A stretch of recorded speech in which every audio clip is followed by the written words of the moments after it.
আমরা যত জানতে পারলাম যে এই যে মন্দিরের যে উপাসনালয়টা এটা মানে 1972 সাল থেকে আসলে এখানে হিন্দু ধর্মাবলম্বীরা এখানে তাদের উপাসনা করে আসছেন এবং এই সফিপুরে হিন্দু মুসলমান সোহার যারা আছেন তারা অত্যন্ত সৌহার্দ্যপূর্ণ ভাই ভাইয়ের মতো তারা এখানে বসবাস করেন। আসলে যে অভিযুক্ত যে লেবু মিয়া উনি বললেন যে সেই লেবু মিয়া এখানে একটি জাল দলিল করে 5% জমি দখল করার পায়তারা করে আসছে এবং বিভিন্ন সময় এটা উনি আইনের আশ্রয় নিয়েছিলেন। পরবর্তীতে দেখা গেছে যে এখানে তৎকালীন থানা নির্বাহী কর্মকর্তা এবং ছিলেন 2টি প্রতিবেদন দিয়েছিলেন, 2টি প্রতিবেদনই এই মন্দিরের পক্ষে আসে। পরবর্তীতে সে এই মামলাটি আর না চালিয়ে গতকালকে সে হুমকি দেয় এবং আজকে তার দলবল নিয়ে এসে অর্থাৎ ঠিকাদারি করে যেহেতু সেজন্য তার কিছু লোকজন নিয়ে এসে পিছনের বাউন্ডারি ভেঙে তারপরে তাদের এই মন্দিরটি ভাঙচুর করে। আমি আপনাদের দেখাতে চাই এই অবস্থায় ভাঙচুর করার পরে সাধারণত এখানে হিন্দু এবং সাথে সাথে কিছু মুসলমানরা উত্তেজিত হয়ে তারা সড়ক অবরোধ করে। পরবর্তীতে আইন শৃঙ্খলা রক্ষাকারী বাহিনী এবং স্থানীয় কিছু নেতৃবৃন্দ তাদেরকে আশ্বস্ত করেন এবং আমি যতটুকু জানতে পেরেছি যে এখানে যারা দায়িত্বে রয়েছেন তাদেরকে স্থানীয় কিছু নেতৃবৃন্দ অর্থাৎ সাইজুদ্দি ভাই, যিনি সাইজুদ্দি রয়েছেন বিএনপি নেতা সহ, তিনি কথা দিয়েছেন যে কালকেই এটা আবার পুনর্নির্মাণ করে নেবেন। গাজীপুরে সফিপুরে রংঘাটটেকের নাথ মন্দির আর কি মন্দির হ্যাঁ এই শ্মশানের ঘাট শ্মশান থেকে আমি আপনাদেরকে সর্বশেষ পরিস্থিতি তুলে ধরলাম। মানে লেবু মিয়া নামের একটা লোক আছে সন্ত্রাসী আর কি রাজমিস্ত্রি কন্ট্রাক্টর। ওই কন্ট্রাক্টরি করার পরে ওই লোকে আমাদের এই মন্দিরের ভিতরে জায়গা দাবি করতেছে। 2012 সালে মুনিন্দ্র নামের একটা লোক জীবিত করছে, মানে যে মারা গেছে স্বাধীনতার আগে মারা গেছে আরে জীবিত করছে। 2012 সালে একটা দলিল করছে, দলিল করে সেখানে জীবিত দেখাচ্ছে ভোটার আইডি কার্ড ছাড়া। সেই দলিল মোতাবেক ওরা লোক এখানে জায়গা দাবি করতেছে, দাবি করে এখানে 5% জমি দাবি করতেছে এবং সেই দলিল দিয়ে কোর্টে মামলা করছে। মামলা করার পরে কোর্ট লোকে যখন টিউনু সাহেব এসিলেন্ট সাহেব আমাদের পক্ষে প্রতিবেদন দিচ্ছে, দেখছে যে প্রতিবেদন এই মন্দিরের পক্ষে, তখন ওরা দেখছে যে মামলা হেরে যাবে তখন লোকে ওরা করছে কি মামলা উঠিয়ে ফেলাইছে। মামলা উঠানোর পরে আমার আর এতদিন কিছু কারণে চুপ করে বসে আছে।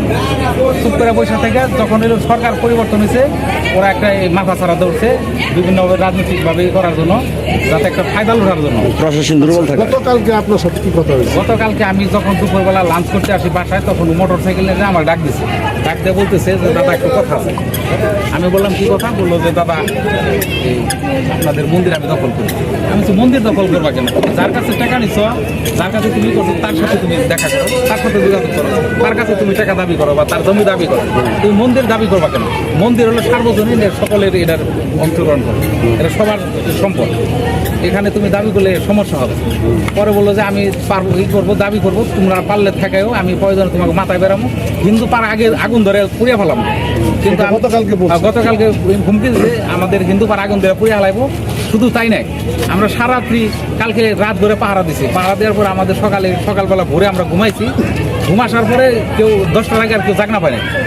আর এই সময় কাম করে ফেলাইছে। সকালবেলা এসে পিছনে বাউন্ডারি ভাঙ্গে তারপরে ওরা ঢুকছে, ঢুকে এই মন্দির ভাঙ্গা তারপরে গেট তালা দিয়েছে। আমার এক পাশে ওয়াল ভাঙছে আর এক পাশে মেন গেট তালা দিচ্ছে ভিতর থেকে। আপনারা কেউ দেখছে?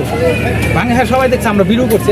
আমার মেয়ে কতজন আসছিল? মোটামুটি 40-50 জন। আর মানে 40-50 জনের একটা দল নিয়ে এটা ভাঙছে। আচ্ছা, ভাঙার পরে তারপরে কি হলো? তারপরে আমরা সব মা বোন যা আছে সবাই এলাকার সব লোক এসে জড়ো হয়ে কান্নাকাটি শুরু করলো। কান্নাকাটি করার পরে রাজপথে গেছে, রাজপথে যে সব রাজপথে শুয়ে পড়ছিল।